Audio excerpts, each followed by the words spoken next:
What is up? It's Jedekiah back for another Meathead Minute. I haven't got hardware today, man. It's getting serious out here.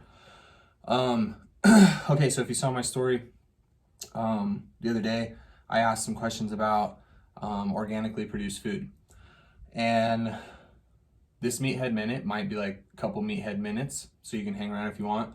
Moral of the story, organic does not indicate that it's healthier or more nutritious or better for you.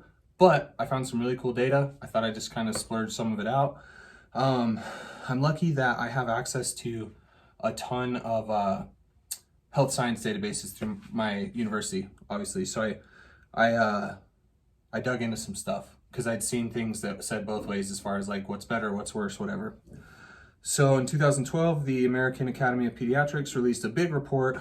Now granted, this is 9 years old or whatever, so, you know, but that's okay. Key points. Not a big nutritional difference between organic and conventional. No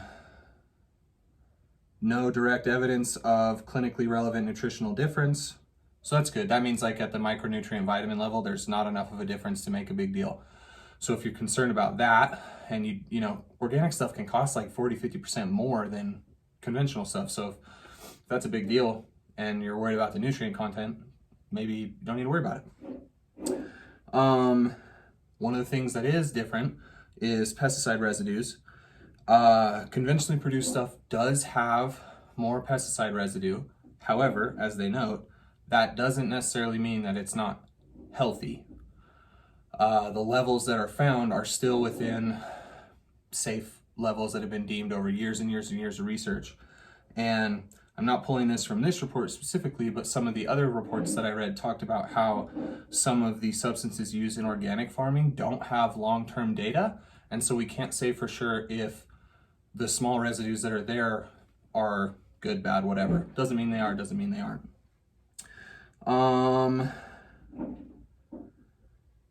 I mean, it goes into animals. It talks about farming approaches and stuff, hormone treated animals, all that. They really can't find a huge benefit towards organic on any of those things. There's quite a few points that support organic farming over conventional farming as far as environmental impact. And that has to do with the regulations of like how you qualify to be an organic farm, you know, fossil fuel use, that type of stuff. But I pulled some other stuff that talked about how some of their practices, you know, having to spread things out more, it's, you know, maybe that's not the best environmental option. It just depends. But moral of the story, if you like organic stuff, you can afford organic stuff, you like how it tastes, you feel better eating it, whatever, like that's cool, go for it. If that's something that's been a hiccup for you because you've been concerned that you're not actually getting like the healthiest food option, don't worry about it. There's not enough of a difference to really, I mean, I feel like there's not enough of a difference to be like, you need to buy organic.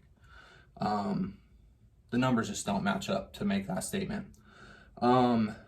If you are kind of concerned about it, especially like with pesticide residues, I'm not gonna do all your homework for you, but go to the Google.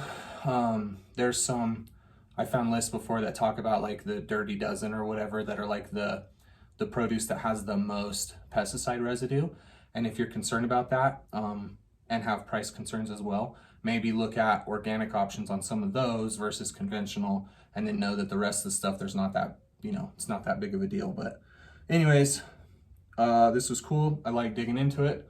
We got a couple of Meathead Minutes on here, but thanks for sticking around, and I'll see you next week. Meathead Minute. I'm out.